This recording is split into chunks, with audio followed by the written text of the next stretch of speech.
Radio TV Nuevo Paraguay presenta su compacto de noticias.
Considerado que el libro escrito acá por el ingeniero Ricardo Canese y Mercedes Canese es un libro que contempla un conjunto de normas, un conjunto de hechos y conclusiones sobre la conveniencia o no de la instalación de esta multinacional, en la cual podemos destacar cuanto sigue.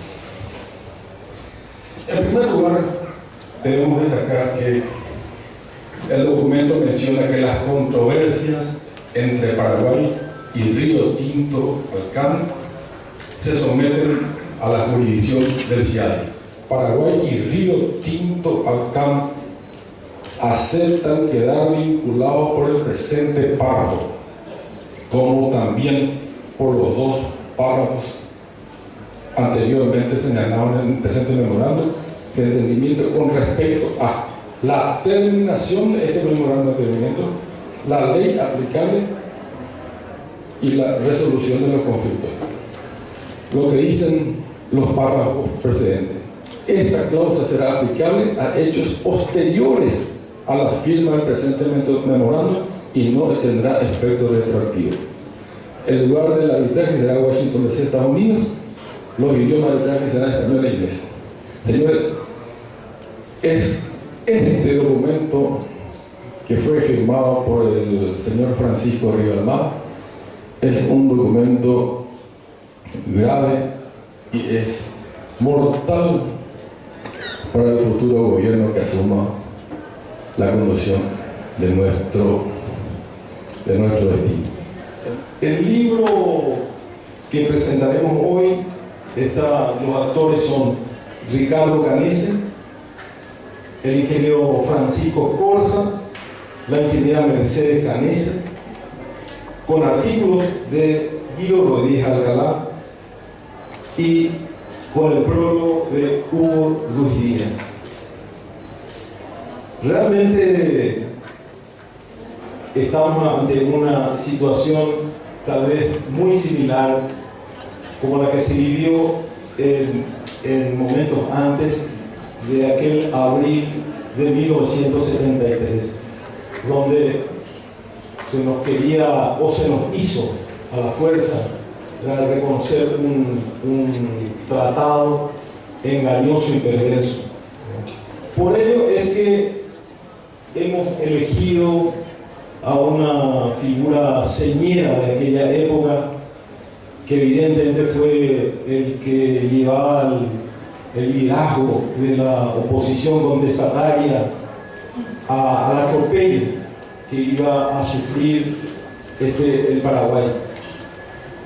La entrega de la soberanía de Itaipú. Yo quiero comenzar agradeciendo la presencia de todos y todas, de cada uno y cada una de ustedes, porque Creo que solamente así, es cierto, con la participación vamos a transformar nuestro país. Hay toda una campaña, ¿no es cierto?, no al golpe de Río Tinto. Hay toda una ciudadanía que se está moviendo. Somos nosotros los que vamos a cambiar el destino de nuestro país y ahora lo estamos demostrando. Porque esta batalla en contra de esto que es, yo quisiera calificar probablemente el peor negociado después de la guerra de la Triple Alianza. Porque no solamente Río Tinto es una amenaza a nivel ambiental, es una amenaza a nivel social, es una amenaza a nivel económico y es una amenaza a nivel político, de la soberanía. En este momento vemos este preacuerdo o este memorándum de entendimiento, donde ya se cede soberanía. Se cede una soberanía que vamos a ver si la podemos recuperar. Yo creo que con esfuerzo sí. Yo siempre tengo convicción de que se pueden las cosas, pero ya el irresponsable, la parte golpista irresponsable de Federico Franco, ha cedido soberanía y hoy en Washington el CIADI va a decidir qué va a ocurrir en Paraguay con Río Tinto Alcán. Ya no va a ser nuestra república soberana, sino va a ser Washington el que va a decidir qué tenemos que hacer. ¿Y quién fija desde un punto de vista constitucional la tarifa? Y es el presidente de la República. Se puede intentar fijar por ley también en el Congreso. No creo que eso ayude mucho para la transparencia. Es el presidente de la República. Entonces, la firma de un presidente de la República puede significar miles de millones de dólares. De hecho, en el libro nosotros calculamos de que el subsidio que está pretendiendo Río Tinto Alcán es de más de 13.000 millones de dólares en tan solo los primeros 20 años de operación. Son más de 6 veces nuestra deuda externa, que se va a ver multiplicada así por 7. Imagínense esa carga pesada que tenemos ahora multiplicada por 7. ¿Cuánto vale la firma de un presidente de la República? Que le puede hacer ganar miles de millones de dólares a esta empresa, que requiere de un subsidio de 13.000 millones de dólares. ¿Cuánto puede valer la firma de un presidente de la República? En el Senado hace poco denunciaron que hasta por 5.000 o 10.000 dólares se vendieron diputados para trabar el proyecto del Metrobús eléctrico. Bueno, entonces esta propuesta de Río Tinto Alcán es una estafa. Nosotros, bajo el gobierno de Fernando Lugo, realizamos 2 audiencias públicas, donde estuvimos acá la mayoría de los presentes, y donde la opinión fue claramente contraria al Río Tinto Alcán. Claramente, Río Tinto Alcán no vino, no se atrevió a debatir con nosotros. Hicimos 2 audiencias públicas. Federico Franco hoy firma un preacuerdo sin haber hecho ninguna audiencia pública. Claro, lo da a conocer porque hubo una presión muy grande, pero ya sobre la base de hechos consumados. Ya dependemos ahora de Washington, del CIADI, y ya no tenemos más soberanía para decidir el rumbo que va a tener la inversión del Río Tinto Alcán. Sobre este tema de forma sencilla, porque a veces nosotros los técnicos nos quedamos un poco en los vericuetos técnicos, ¿no es cierto? Pero bueno, ya en una segunda edición vamos a traer también los artículos del Padre Oliva.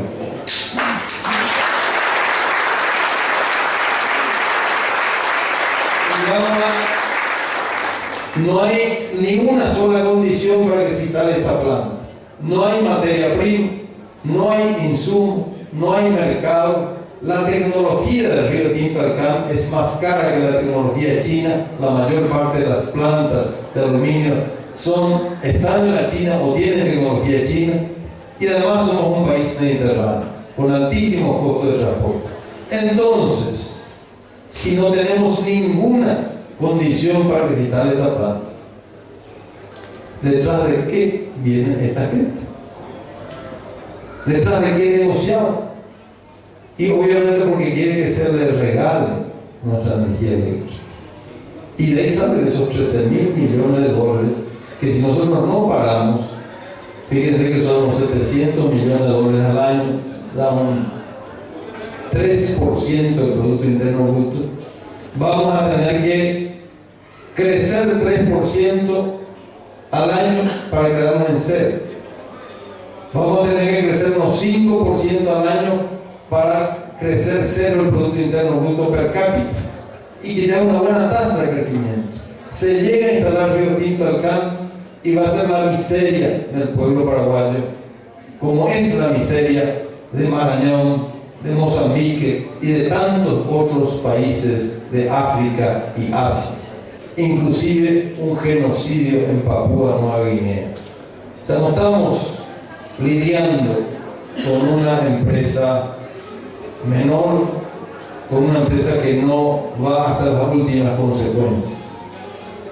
Sabemos entonces con quién estamos lidiando, pero teniendo esta fortaleza que es la presencia de todos ustedes, esta campaña no al golpe del Río Tinto Alcán, que con seguridad va a cobrar mucho más fuerza, yo digo que vamos a parar la estafa del Río Tinto Alcán y les invito entonces a que a partir de hoy no solamente sigamos activando, sino que sumemos 10, 20, 100 activistas más cada uno y de esa manera paremos esta estafa, la peor estafa contra el Paraguay después de la guerra de la Triple Alianza. Muchas gracias.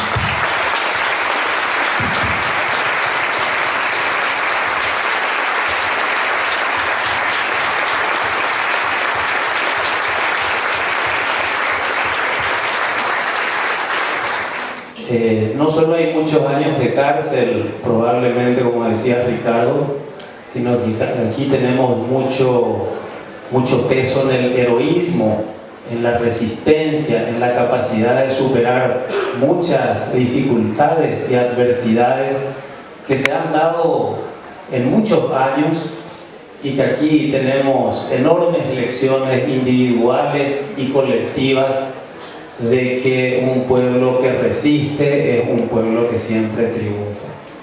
Enorme la responsabilidad de este auditorio, enorme la responsabilidad de todos los que estamos acá, de avanzar en esclarecer, en movilizar y en lograr el objetivo de detener esta estafa que se quiere cometer con el pueblo paraguayo. Decía gente que estudió el siglo XX qué es lo que se venía en el XXI como problema principal. Y hay muchos problemas principales. Uno de ellos indudablemente es el ambiental. Pero decía este mismo historiador de que probablemente el elemento de mayor conflicto del siglo XXI sería la lucha entre la apropiación de lo público por lo privado y el esfuerzo de la sociedad de defender lo público sobre lo privado.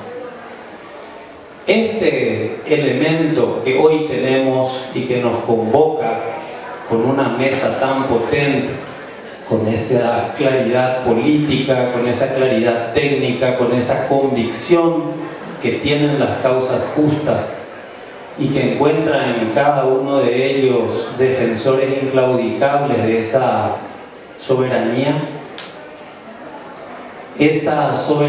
que tanto la han defendido muchos y que al mismo tiempo otros la han entregado. Porque Río Tinto Alcán significa exactamente eso, esa lucha fundamental del siglo XXI, de una enorme transnacional con un enorme poder económico que viene a subyugar a un pueblo, extrayendo aquello que es lo más elemental y necesario, que son sus riquezas naturales o los bienes fundamentales como la energía, que es lo que aquí está en juego. Y empresas como estas rehuyen de la democracia. Rehuyen de la democracia porque la democracia les molesta cuando la gente participa, cuando la gente entiende, cuando la gente se moviliza y justamente se involucra, como lo ha hecho en muchísimas partes del mundo, en situaciones políticas de fuerza que le permiten actuar con impunidad. Y ese es de nuevo un ejemplo concreto que se da en Paraguay, donde un gobierno golpista, donde sobradas sospechas existen de que han recibido un financiamiento fuerte, y quién el más interesado sino el Río Tinto Alcan, que no ha tenido ningún escrúpulo para generar todo un proceso de conspiración y que pretende seguir con otros golpes de carácter económico y de carácter social y de enorme perjuicio para la sociedad paraguaya. Este modelo neoliberal que nos hace perder toda soberanía, que nos hace perder nuestros recursos, que nos hace perder la independencia y la autonomía y nos somete definitivamente al poder del capital, no debe tener lugar en América Latina. Ese proyecto que fue parcialmente derrotado en la década del 80, 90 y 2000 por gobiernos latinoamericanos que surgen al calor de las movilizaciones populares en defensa de sus derechos, en defensa de sus riquezas, en defensa de su autonomía, es lo que hoy en el Paraguay se quiere imponer. Una transnacional que, siendo parte de una conspiración sangrienta que culmina en un golpe de Estado, hoy quiere dar un golpe económico y social fulminante para el Paraguay. Cuando tenemos muy cerca unas elecciones, pero no tenemos que esperar estas elecciones para enfrentar y derrotar una de las secuelas del proyecto golpista, y que muy pronto, así como el Congreso Democrático del Pueblo derrotó la privatización de la década del 90 y del 2000, así también este conjunto de paraguayos y paraguayas unidos, fortalecidos en una causa común, también derrotemos a este gobierno golpista, a esta transnacional golpista, y tengamos más temprano que tarde un país independiente y soberano.